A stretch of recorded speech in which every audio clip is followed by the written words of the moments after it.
अस्सलाम वालेकुम dear viewers, आज का हमारा टॉपिक है हार्ट के हवाले से। लेकिन हार्ट का आज जो हम कार्डियक साइकिल है उसको डिस्कस करने जा रहे हैं। प्रीवियस क्लास में हमने ह्यूमन हार्ट का जो एनाटॉमी था, एनाटॉमिकल फंक्शन था बॉडी का, यानी स्पेशली हार्ट का जो एनाटॉमिकल फिजिशन था उसका स्ट्रक्चर और फंक्शन हमने प्रीवियस लेक्चर में डिटेल से डिस्कस किए। तो आज के लेक्चर में हम कार्डियक साइकिल को डिस्कस करने जा रहे हैं कि कार्डियक साइकिल है क्या और ये किस तरह का वर्क करता है, यानी कि हमारा जो हार्ट है ये किस तरह पंपिंग करता है, different parts of the body को ब्लड किस तरह ये प्रोड्यूस करता है, पंप करता है। तो उस मैकेनिज्म को आज हम डिस्कस करने जा रहे हैं। आपने मेहरबानी करना है वीडियो को स्टार्ट से एंड तक देखना है, स्किप भी नहीं करना है क्योंकि आपको फिर समझ नहीं आएगी। तो चलो शुरू करते हैं कि किस तरह का ह्यूमन हार्ट वर्क करता है।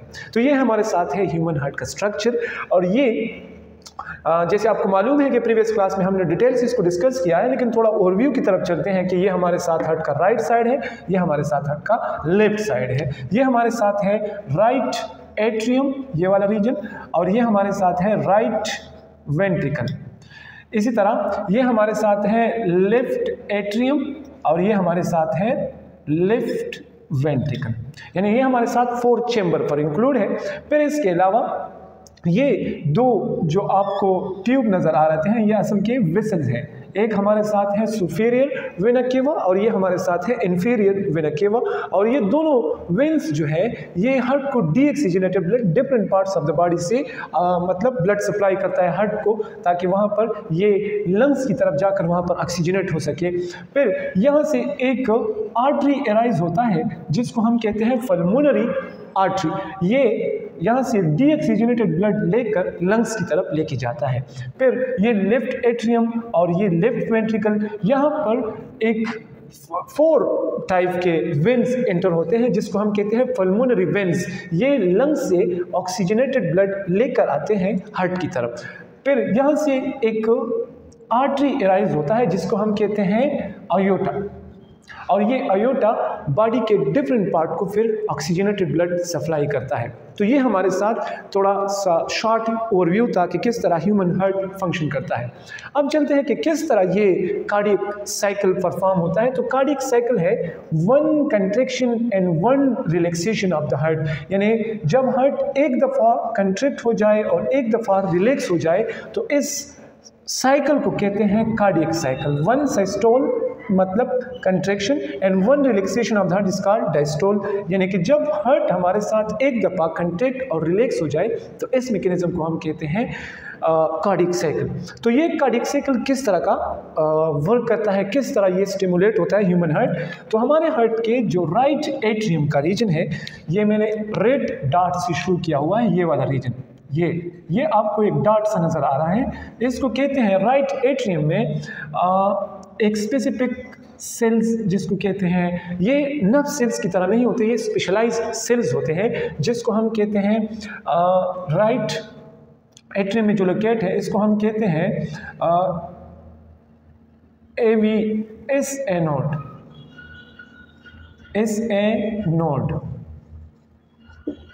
नोड, या इसको हम पेसमेकर भी कहते हैं, एस ए नोड या इसको हम पेसमेकर भी कहते हैं। ये मैं एरेज कर रहा हूँ, 0.8 सेकंड का टाइम है, यानी जो हमारा हार्ट है ये 1 टाइम कंट्रैक्ट और रिलैक्स होता है और ये 0.8 सेकंड का टाइम लेता है। मैं इसको यहाँ पर दोबारा लिखता हूँ, 0.8 सेकंड टाइम होता है, ठीक है। तो ये हमारे साथ है इस एनोड जिसको हम सिंपल या पेसमेकर भी कहते हैं, फेसमेकर।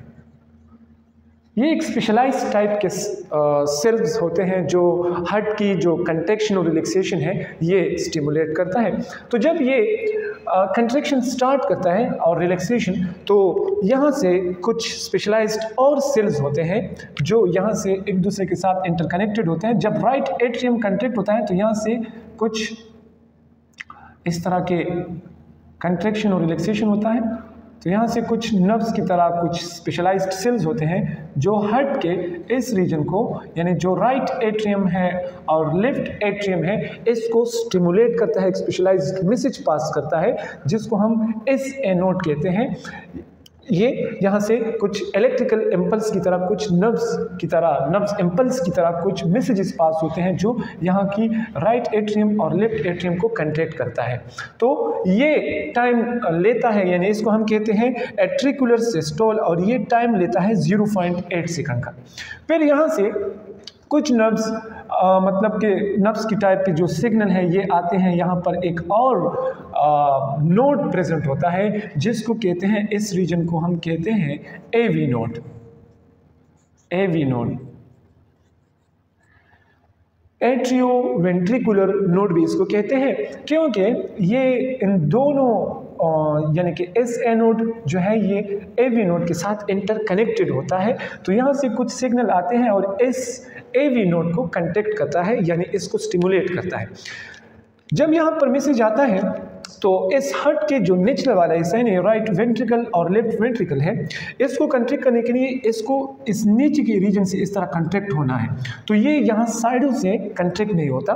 तो यहाँ से एक स्पेशलाइज टाइप्स के सेल्स होते हैं, मैं इसको इस रेड कलर पे शो कर रहा हूँ, इसको कहते हैं, यहाँ से कुछ फाइबर्स एराइज होते हैं इस रीजन से, इसको कहते हैं, ये फिर 2 बंडल में इस तरह डिवाइड होते हैं 2 पार्ट्स में। इस रीजन को कहते हैं बंडल ऑफ हेस। बंडल ऑफ हेस, ये है बंडल ऑफ हेस। ये बंडल ऑफ हेस आकर नीचे जो माइकोड्रियम रीजन है, यहाँ पर कुछ स्पेशलाइज्ड फाइबर्स टाइप सेल्स होते हैं जिसको हम कहते हैं परकिंजी फाइबर्स। ये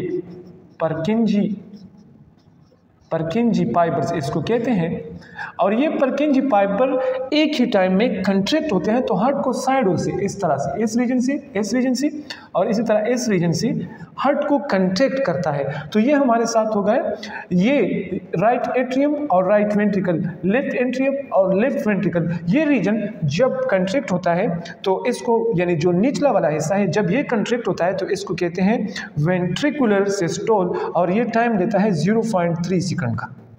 0.3 सेकंड का टाइम लेता है। तो ये हमारे साथ एक सिस्टोल हो गया, यानी राइट और लेफ्ट साइड, इसी तरह लेफ्ट और यानी right atrium, left atrium, right atrium और लेफ्ट वेंट्रिकल, ये दोनों जो है कंट्रैक्ट होते हैं। तो ये टाइम लेता है 0.4 सेकंड का। अब इसके बाद एक क्वेश्चन अराइज होता है कि ये सिग्नल क्यों डायरेक्ट एवी नोड की तरफ आते हैं, और यहाँ से जो हमारे साथ ट्राइकिस्पिड वाल है और बाइकिस्पिड वाल है, यहाँ से असल में जो यहाँ से जो सिग्नल है वो डायरेक्ट इस रीजन पर नहीं आती, क्योंकि ये यहाँ पर जो इलेक्ट्रिकल रेजिस्टेंस शो करते हैं, यहाँ से जो इलेक्ट्रिकल मैसेजेस आते हैं, इलेक्ट्रिकल इम्पल्स की शक्ल में कुछ मैसेज आते हैं, तो ये यहाँ से पास नहीं होते, ये रेजिस्टेंस शो करता है। तो इस वजह से एवी और इस एनोड डायरेक्टली एक दूसरे के साथ कनेक्ट करते हैं, और फिर इसी रीजन से इस तरह ये मतलब हमारे साथ कंट्रैक्टिंग के लिए lower part of the heart को कंट्रैक्ट करते हैं, और ये हमारे साथ 0.4 सेकंड का टाइम लेता है। जब ये दोबारा अपने ओरिजिनल पोजीशन पे जाते हैं, रिलैक्स होता है, तो उसको हम कहते हैं वेंट्रिकुलर डायस्टोल, और ये हमारे साथ लेता है 0.4 सेकंड का टाइम। तो कुल मिला के ये 0.4 और 0.4 को हम जब इकट्ठा करते हैं तो 0.8 सेकंड का टाइम लेता है, यानी 1 contraction and 1 relaxation of the heart जो कंप्लीट होता है, ये हमारे साथ 0.8 सेकंड का टाइम लेते हैं। तो यहाँ तक ये था हमारे साथ कार्डियक साइकिल। थोड़ा शॉर्ट सा ओवरव्यू कर देते हैं कि हमारे साथ हार्ट पर स्पेशलाइज नोड्स होते हैं, स्पेशलाइज टाइप्स के सेल्स होते हैं, क्योंकि हार्ट तो मायोजेनिक है, यहाँ पर कुछ नर्व्स इम्पल्स नहीं है जिस तरह के other parts of the body पर होते हैं। ये खुद कंट्रैक्ट और रिलैक्स होता है, जिसको कंट्रैक्ट और रिलैक्सेशन के लिए जो हेल्प करता है वो हमारे साथ है एस ए नोड और एवी नोड। ये साइनो एट्रिकल नोड जब कंट्रैक्ट होता है तो अपर रीजन से कुछ सिग्नल जाते हैं, अपर रीजन को कंट्रैक्ट करता है, फिर यहाँ से कुछ सिग्नल आकर एवी नोड को कंट्रैक्ट करता है, और एवी नोड जब स्टिमुलेट होता है तो यहाँ से कुछ बंडल ऑफ हेस होते हैं, यहाँ से अराइज होते हैं, और ये फिर 2 डायरेक्शन ऑफ द हार्ट को, कुछ लेफ्ट साइड कुछ राइट साइड कुछ मैसेजेस पास करते हैं। यहाँ पर परकिंजी फाइबर्स होते हैं, मायोकार्डियम होते हैं, तो इस रीजन को इस तरह हार्ट को कंट्रैक्ट एंड रिलैक्स करने में हेल्प करता है। तो ये हमारे साथ सारा मैकेनिज्म था जो ह्यूमन हार्ट को कंट्रैक्ट और रिलैक्स करने में हेल्प करता है। तो यहाँ तक आपको समझ आ गया होगा कि ह्यूमन हार्ट किस तरह कंट्रैक्ट और रिलैक्स होता है और ये कितना टाइम लेता है। अगर आपके ज़हन में कोई क्वेश्चन हो तो कमेंट सेक्शन में ज़रूर कीजिए। Thanks for watching.